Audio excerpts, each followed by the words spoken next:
afternoon from Germany. This is Pascal speaking again.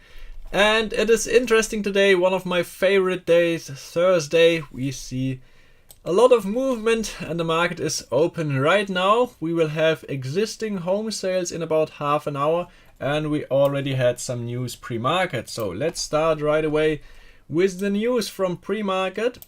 We had initial jobless claims, a little bit above the expectations, so one more sign for the incoming recession, 245k instead of 240k expected initial jobless claims. Yes, we know it is a weekly number, but therefore 5k more than expected is a lot here. Philadelphia Fed Manufacturing Index is even worse. Look at this. The expected number was minus 19.2 and we came out at minus 31.3. So a lot worse than expected, and therefore one more sign for the incoming recession here. Then the existing home sales, we will probably see a slowdown here, and if the number is lower than expected, then one more sign for the recession here. Of course, it takes down the risk of the Federal Reserve to get to higher interest rates, so there's less inflation risk, but they still are expecting 89% probability for higher interest rates at the next Federal Reserve meeting in 13 days. So let's see if there will be a high point at 5.25% interest rate. Let's see the probabilities here. Now we see a shift to higher probabilities here for the end of the year. So now the end of the year expectation is 4.75%, staying there until September, and then see the first drop in June and one more in December. So let's see if it comes out like this. My personal expectation is that we will see an earlier drop, maybe here in July already. Let's see how fast the signs of recession will show. But I'm not expecting to see higher interest rate levels. Maybe we won't see a higher step on the next Federal Reserve meeting. But for now, the market is still expecting lower interest rates during the end of the year and the next year, but we see higher expectations for staying longer at the high point here than we have seen in the previous week. We had the Tesla earnings yesterday after the market closed. The Tesla earnings were good or almost in line, so we had an expectation of 84 cents per share as consensus earnings estimate, and it came out at 85 per share.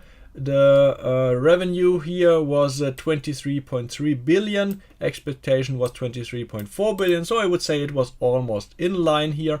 The earnings whisper number was a little bit higher. They expected 91 cents per share, but a little bit more problematic, what I would say, was the outlook. So like always, we are trading the future when we trade at stock exchanges, and therefore we want to see growth and we want to see a growing revenue and a growing profit and so on. But like always, Elon Musk projected a little bit more problematic headwind territory in the upcoming quarters because of the incoming recession. Like I'm saying here for almost 2 months now, Elon Musk was also one of the first telling the market that he projects more difficult market circumstances for selling new cars.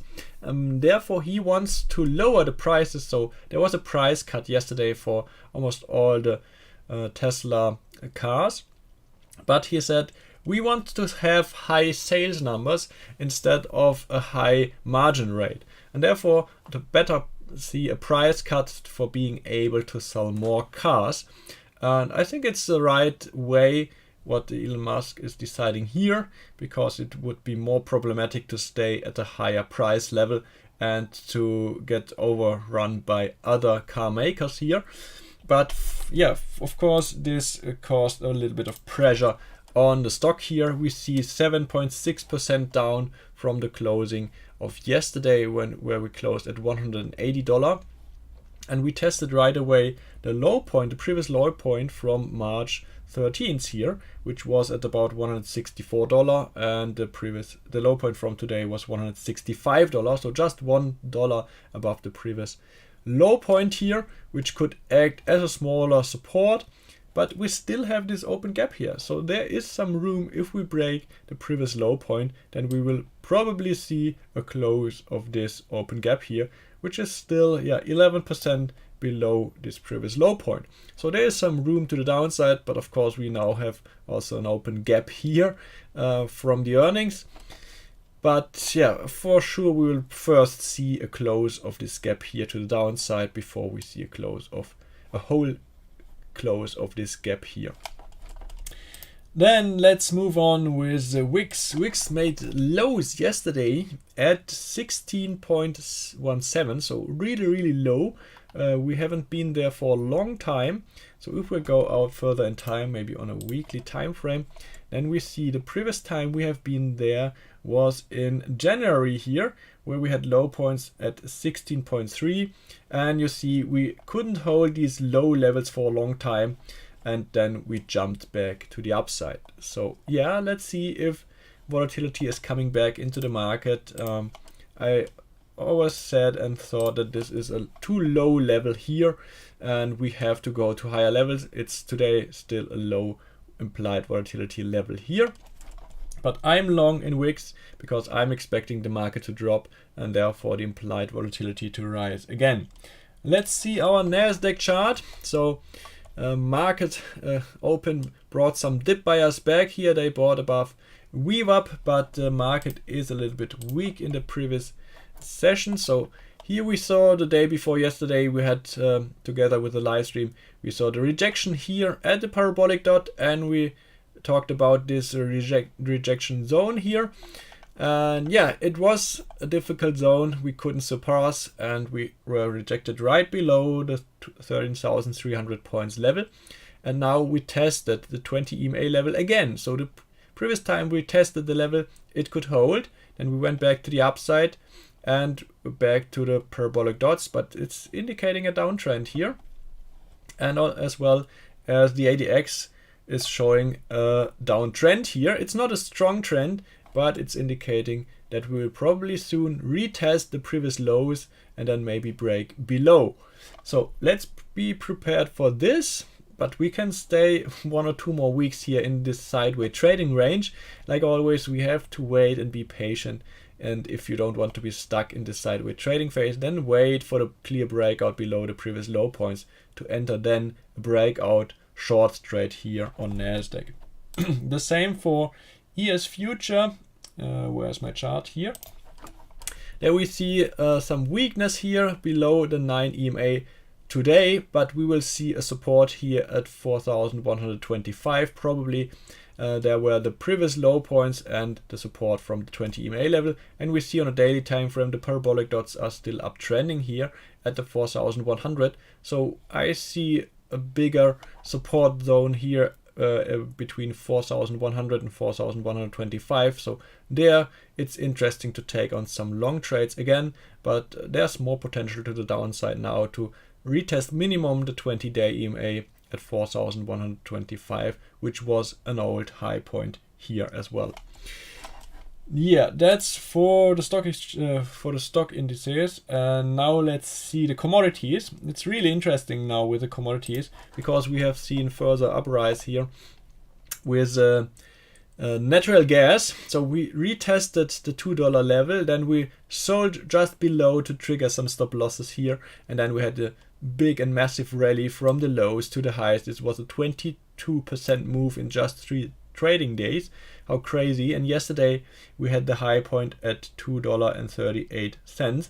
This is still the May future, but there's a rollover now because this one will expire next week, and then we will trade the June future, which is trading a little bit higher because we are trading in a contango situation here.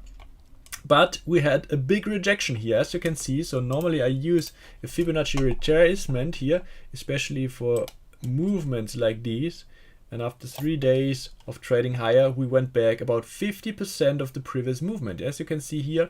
So the low point from yesterday and today was about 50% movement. And there we should find a bottom, at least here at the 210 range, and then trade higher again because there's more potential to the upside. I'm still aiming at the 250 or right below the 250. You see this Fibonacci level here, 247.5, and if we can go higher than 270 would be the next range to the upside, and if we can go even higher than $3.15, this would be the previous high point here. Let's see how far we can go and how fast natural gas can move. But like always, no investment advice, especially with natural gas. It's not called for nothing the widow maker. Therefore, be cautious with these big moves intraday. But for now, I'm still in a long position here with the natural gas future and a short put on natural gas. I closed the $2 short put I opened. This one had already 80% profit here during this big up rep here. But I still have open long futures and a higher strike short put. Crude oil, also interesting, because here with crude oil we are about to close this gap here. So we had the previous high point, just a false break above the previous highs, and then trading lower immediately. I talked about this in the previous weeks, that we will probably see a retest here of this level when the OPEC announced that they will cut the output by 1 million barrel per day. And we had this, I think it was 8% move, 8% move from Friday to Monday, and now we are about to close this open gap here. So there's still some room to go back to this $76 area where the Fibonacci retracement is sitting, or if we close the open gap in a hole, then we will go back to $75.70. So I would aim at $76. I talked about it in my previous stream last week, where we were at $83 to open a long put or trade it directional with a short future here. Still interesting. Implied volatility is still low, so it's still interesting to buy some puts, because if we see a recession, then crude oil has more potential to go lower. These levels on Nasdaq are great. Yeah, I hope so. It's interesting to see, but we talked about this pretty early, that we are in a sideways trading phase and that these levels will be important here. So we still see with Nasdaq that there is more weakness than with S&P 500, but we have only, I think it was 32% of the stocks making this rally and going to higher highs, but 2/3 of the stocks are not holding this rally and are making new lows. So therefore be cautious. If not the broad market is supporting this rally, then we probably will soon see a sell-off, and therefore be cautious and not taking too much risk on long trades here in this market.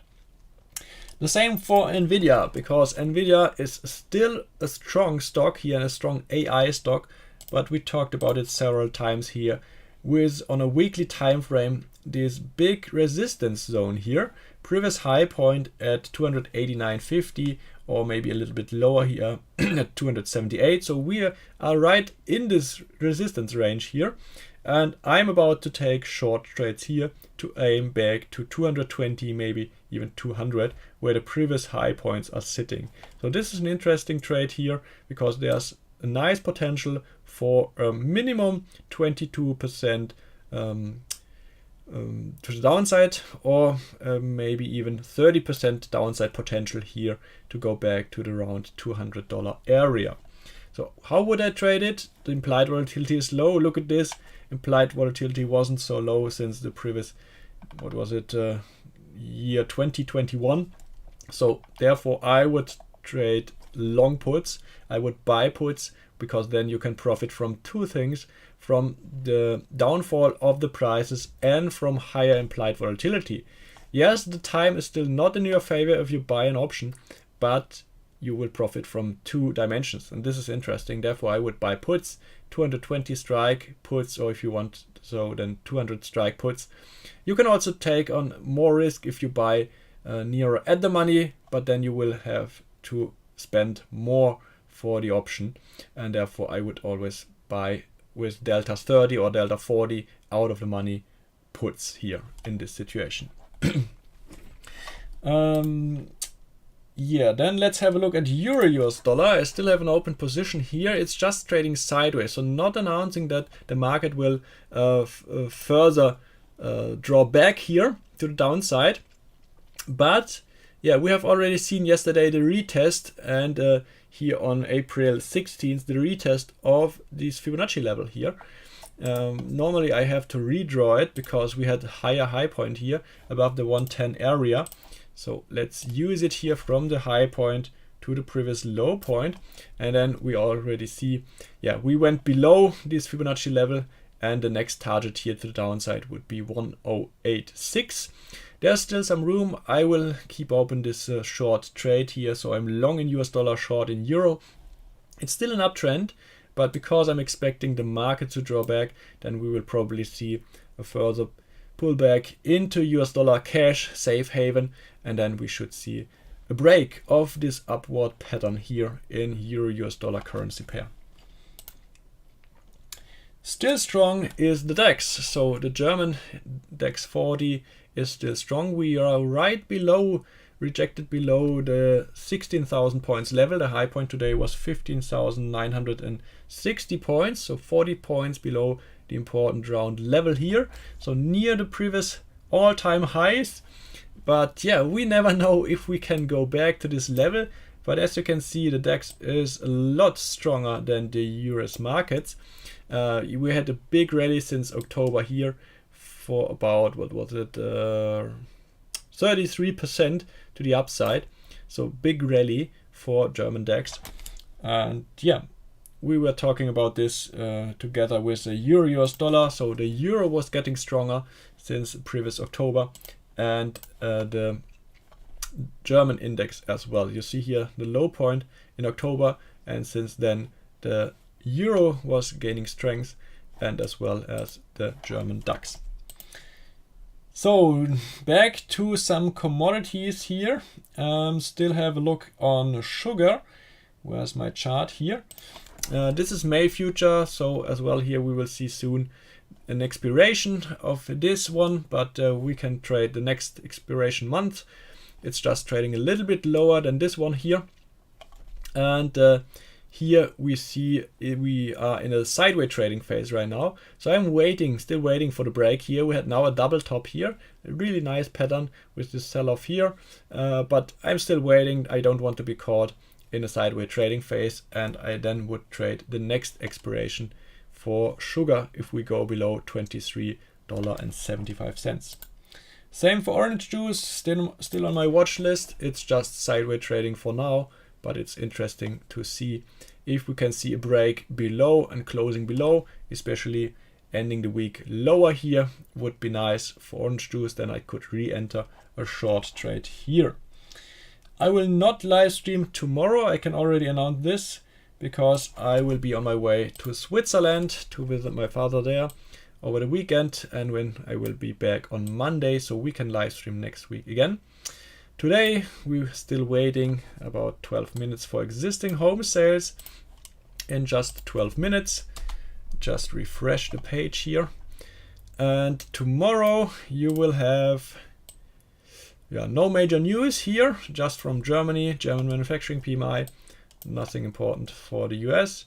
For next week we can already have an outlook. What will be important on Tuesday: CB consumer confidence and new home sales. I will try to live stream these here half an hour after the market is open on Tuesday. On Wednesday, core durable goods orders 1 hour before the market is open. On Thursday, GDP. This one will be important. Pending home sales, initial jobless claims, and GDP. So important numbers here for the US. And we will get a first outlook here for the first quarter with an expected 2% growth for the economy, down from 2.6%. So we see a slowdown here. It's not a recession yet, but of course this is a look back and not a look into the future. And therefore we have to see it as it is. Let's see GDP numbers, the previous numbers. So you see we went down from the 3% area now to about 2% expectation, but we can still go negative again and see the recession back here. And you all know what happened in the previous year when we had these negative GDP numbers here. You can remember the downfall until October when we had positive numbers again. So if this comes back and we see negative numbers, then for sure the market will drop more, and therefore always be cautious here. Yeah, on Friday we will have a core PCE price index, so this one will also be important. So more news next week. Next week will be more important than this week, but for now let's just wait for the next 10 minutes to see new home sale numbers. What do you think of effect of option expiration on market tomorrow? Yeah, this will probably have an effect because we are in the expiration week, and tomorrow is the monthly expiration. April 21st is the third Friday of a month, and therefore we will have more volume here, especially tomorrow, but it's not a triple witching day. So the triple witching days are in March, June, September and December, and we are now in April, therefore it's not such a big move. Yes, it's a monthly expiration, but it's not a quarterly expiration, and therefore it's still a lower volume than on a triple witching day. But of course we can see some bigger moves tomorrow if we go to max pain, so especially if we have a look at the spider. So I will bring this up for you that we can see. Let's have a look first at the Tesla before we look at spider. So just to see what is a possible outcome for tomorrow, April 21st. Let's see this here. It's better. Here we see the highest call open interest is the 200 here. So we will probably not go above this. And the highest put open interest is here at the 150 strike. So we will probably stay between these two. We also see a high open interest here at the 160s strike. So this is like a wall. We will probably not break below tomorrow here 160 unless the market sees a real sell-off. So a settlement right here near the $160 would be really probable. We see the current price is 166. Main pain level is max pain level is a little bit higher at 183, but I'm not expecting the stock to go back right away at 180, because you see 183 was the price of yesterday. I don't believe that we will see a close here of this open gap right away. So we will probably close where we are today in this range here, but probably above 160. Then back to spider. So this one is also interesting for the S&P 500 ETF. Current price 411, and max pain is just a little bit higher, 413. I'm not expecting the market to go higher tomorrow, but like always, everything is possible on an expiration day. We see a big wall here at the 400 strike with a high put volume, so probably will not drop below, of course. But we also see a high put volume here at the 413 level. Therefore, this is the max pain, because a lot of open interest is here at the 413 and a lot of calls here at the 420. So probably we will see range bound trading today and tomorrow in this area between 410 413 maybe, and yeah, maybe see a smaller bounce back tomorrow. You never know, but I don't expect the market to gain a lot tomorrow, because we still have these high volumes here above the current market price. So let's go back to what else do we have? Yeah, wheat. I still have an open position in this wheat here, but it's just sideways trading. It's not really interesting to watch it right now. We failed again the day before yesterday here at the previous high points. And yeah, I'm still waiting for this breakout here, and if it doesn't happen, then that's it. I'm out of this trade with zero profit. My short put is about 60% in the green, but I gave up all my profits from the long call with a 700 strike call. I'm still waiting. We see nice volume here. So volume is not as high as yesterday today, but we see it's a stable volume here, and we see bigger moves in the previous 4 trading days, and therefore I'm expecting the breakout to the up or downside happening probably soon. Let's just wait and be patient and then see what happens here.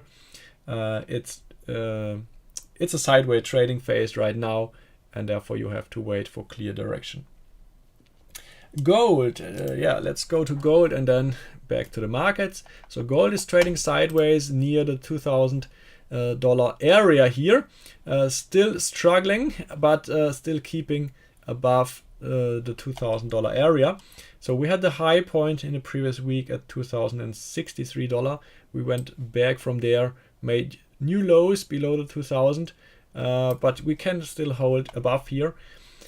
But we now have the high interest rate probability. So let's go back here to the FedWatch tool, and we see these higher interest rate probabilities, and therefore this is not good for the gold price. And when the market shifts and turns into a recession, then probably we'll see lower gold prices soon.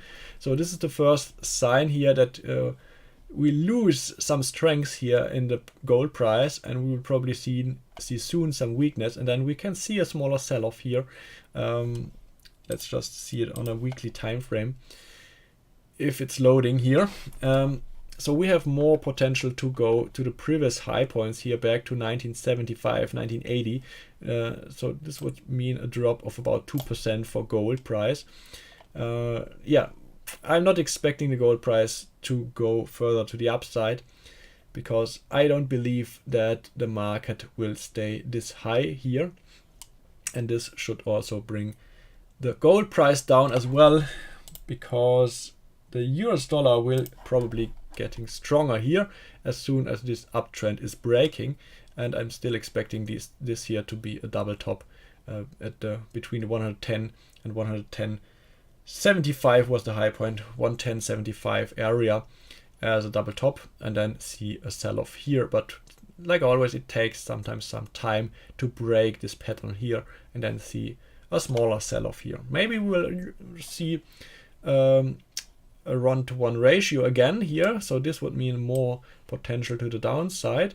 This would be 9% to the downside, but therefore we need a big recession and a big sell-off in the market, big fears, like in previous October, where we were below this level.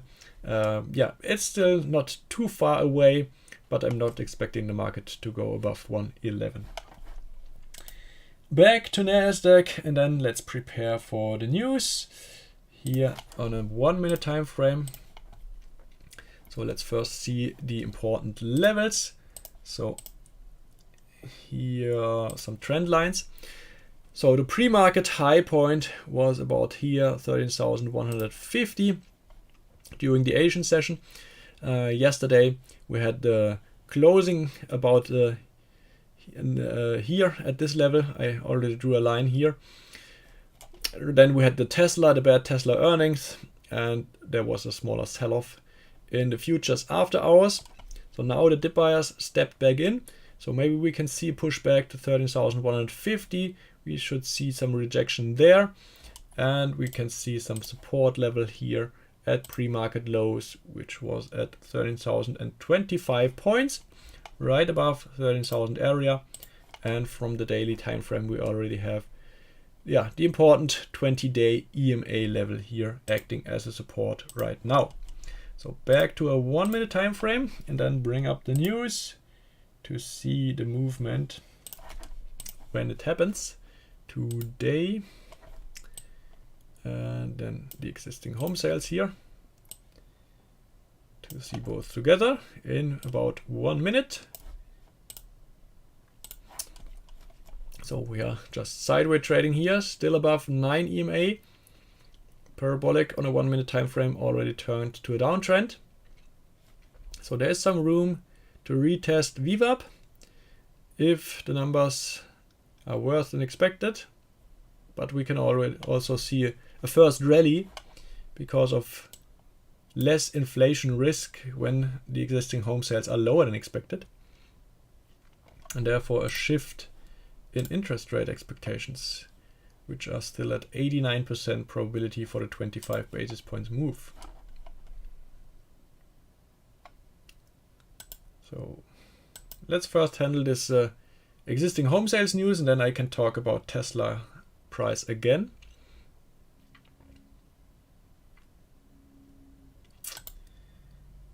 The news are out. And let's see if there's some movement. Existing home sales lower than expected, 4.44 million, minus 2.4%. So a lot lower than expected. So the expectation was plus 5%. We had minus 2.4%. So at first we can probably see a smaller rally, but yeah, in my opinion, this is a big sign here for the incoming recession. Less than expected home sales. Yeah, not a good sign for the economy overall here.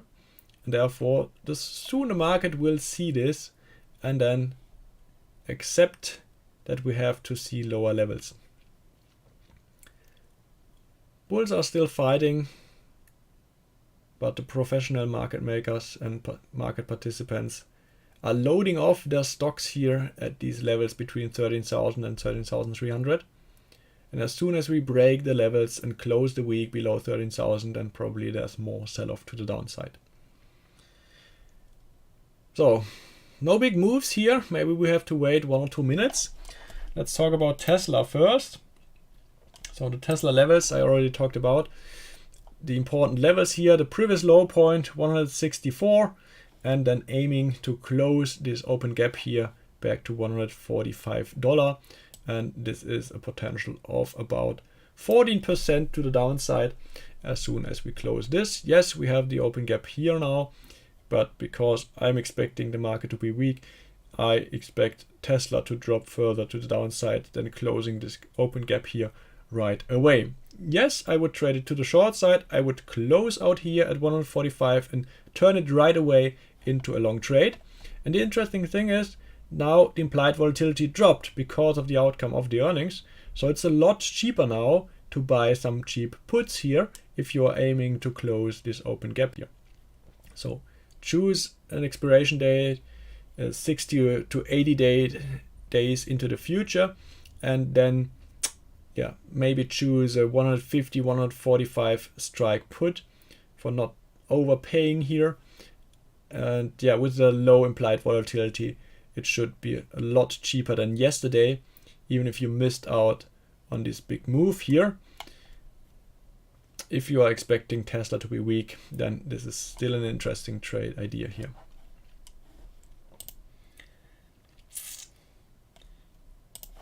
Nvidia, already talked about this, aiming to $220, $200. Yeah, still a strong stock here, but every strong stock will see a sell-off a certain day, and I believe that this day has come, and we will soon see the sell-off at the previous high point here for Nvidia. Nasdaq, not moving a lot, still trading sideways, still staying above 9 EMA, so probably we will see a retest of the 13,150 area and then see the sell-off there. So we can clearly see this level was a high point, should act as a resistance.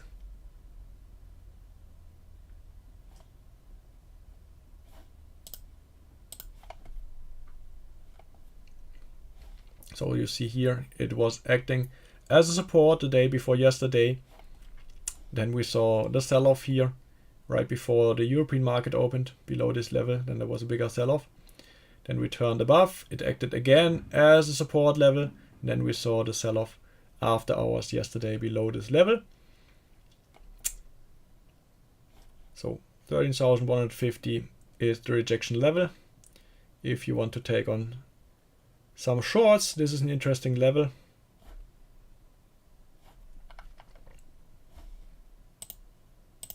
But the buyers are strong right now here. Are we at the point when bad news is actually bad news? Yes, we are back into normal, I would say. Bad news are bad news for the market because we have not this big fear of inflation anymore. And you see now the bad news are not good news for the market anymore because, the market is believing that we will see this 25 basis points move. So the Federal Reserve will step further on the pedal and set higher interest rates, no matter if we already see the first signs of a recession.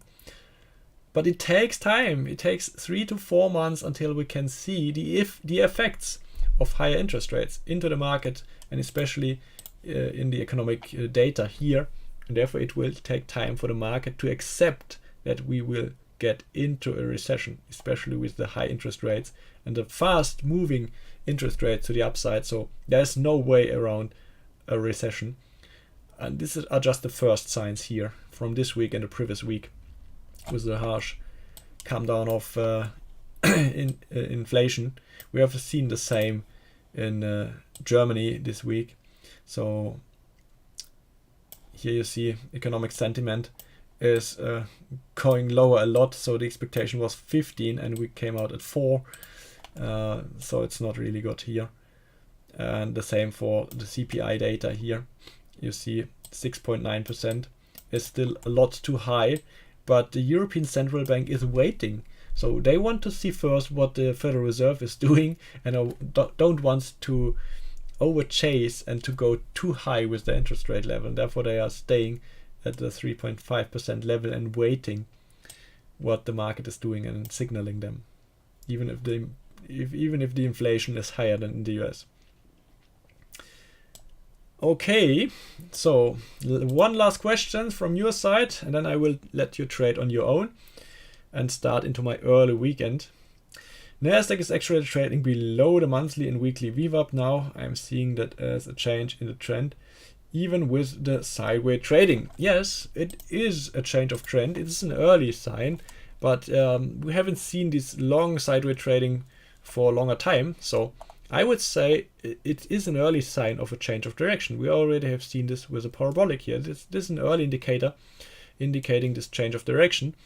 But if you want to trade the breakout, you have to be patient and wait for lower lows to come here, unless you don't want to be stuck in a sideways trading phase. Yeah, because we can still see higher levels on good news in the next 1 or 2 months before the market is accepting that we have to see lower levels and have to get into this recession with lower stock prices. As a small business owner, I have seen decreased sales since June, so I believe we are already in a recession. Yeah, it depends in which sector your business is, but of course a lot of businesses have difficulties and are spending less. So we see this especially with Google Ads and so on. So ad spend went down a lot, and this is just the first sign. And then when there's not enough money inflow, then there will be more spending cuts and therefore more risks for this recession in the economy overall. So yeah, it takes time until the market is accepting this fact that we have to go into the recession. There is no way around this.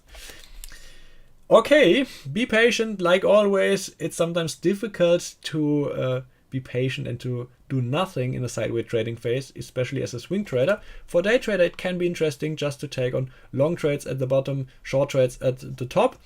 But yeah, you have to have some nerves here to be able to sustain. And I hope you have these nerves. I will start into my early weekend, one last German live stream this evening, and then I will head on my way to Switzerland. We will see us next week for the next live stream. I wish you some happy trades and some nice profits. Let's meet next week again. Goodbye.